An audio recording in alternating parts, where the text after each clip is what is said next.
Samahan niyo kaming puntahan ang napakagandang parte ng Lulugayan Falls.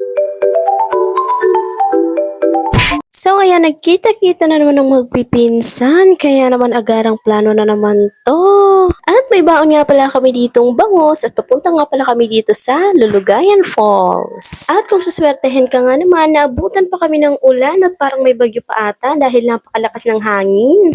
Lamig na din kami pero dahil walang gustong huminto at bumalik, kaya go lang. Ang iniisip ko lang ay baka malakas yung agos ng tubig at baka maging delikado to para sa amin. Pero sa pagkakaalam ko, may mga tour guide naman doon na magsasabi kung delikado nga bang pumasok o hindi. Kasama ko nga pala dito ang aking dalawang pinsan at ang aking dalawang kapatid. At syempre, kaming mag-partner. Hindi na nga namin isinamang aming bulilit dahil unang-una, malayo yung biyahe at parang delikado din para sa bata. Sobrang lamig na din at parang gusto ko nang umuwi dahil nanginginig na ako.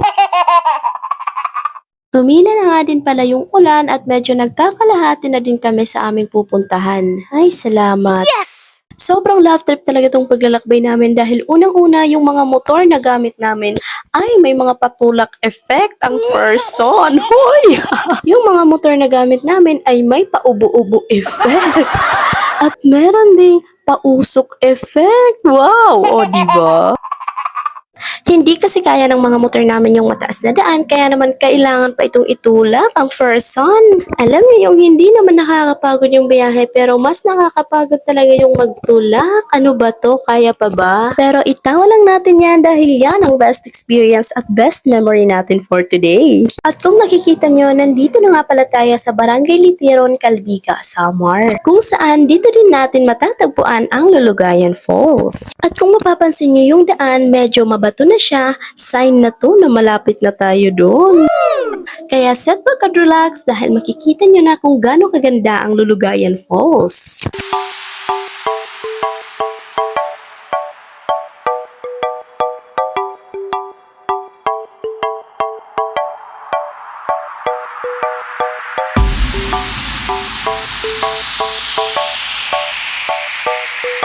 At nandito na nga tayo mga person. At mukhang hindi na nga namin kailangang maligo dahil basang-basa na kami ng ulan. At dito nga lang muna namin pinarking ang aming sasakyan. Wala naman siguro magtitrip dyan, no? Nangarap ka naman.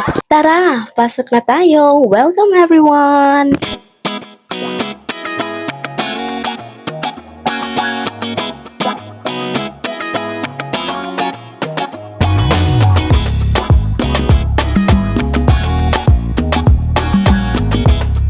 Napakaganda talaga ng tanawin ng Lulugayan kaya naman napakaraming turista ang nagpupunta dito.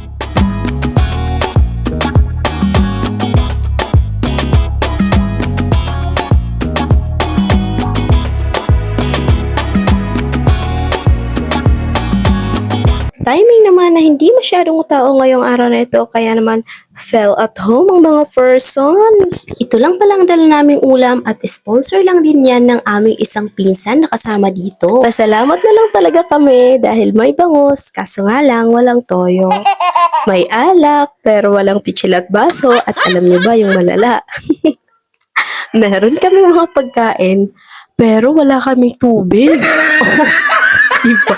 Medyo malayo din talaga yung tindahan dito kaya naman hindi talaga kami makakabili agad-agad ng kung ano-ano. Kaya advice ko lang sa mga gustong pumunta ng Lulugayan Falls, dapat ready na lahat ng kailangan nyo. Kahit ultimo kutsilyo at kalamansi, dalhin nyo na. Habang gumagawa sila ng apoy para maisalang at maluto yung bangos, eto naman ako at masarap na kumakain dahil gutom na talaga ako at nafe-feel ko na talaga yung shaky-shaky sa aking tuhod. At natapos na ako't lahat-lahat, nandyan pa rin sila. O baka naman pag uwi natin, dala pa rin natin yung bangus na yan ha. 4 na kayong nagbubuga ng oxygen dyan, wala pa rin ba? My gosh! Many months later. Oh, no, no, no, no.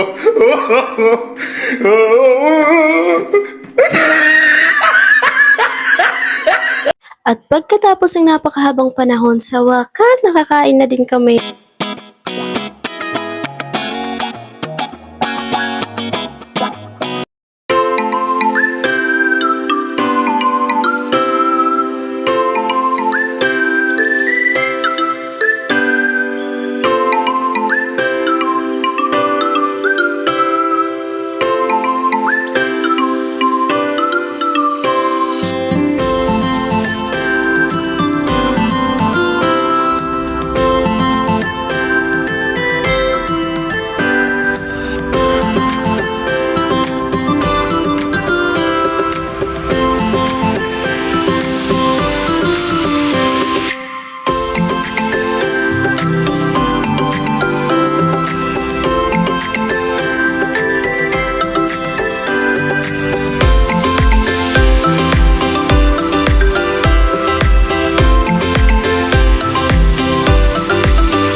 At oras na para umuwi tayo. Bye for now, lulugayan. Thank you so much sa mga tour guide na pinayagan kaming pumasok dito sa uulitin.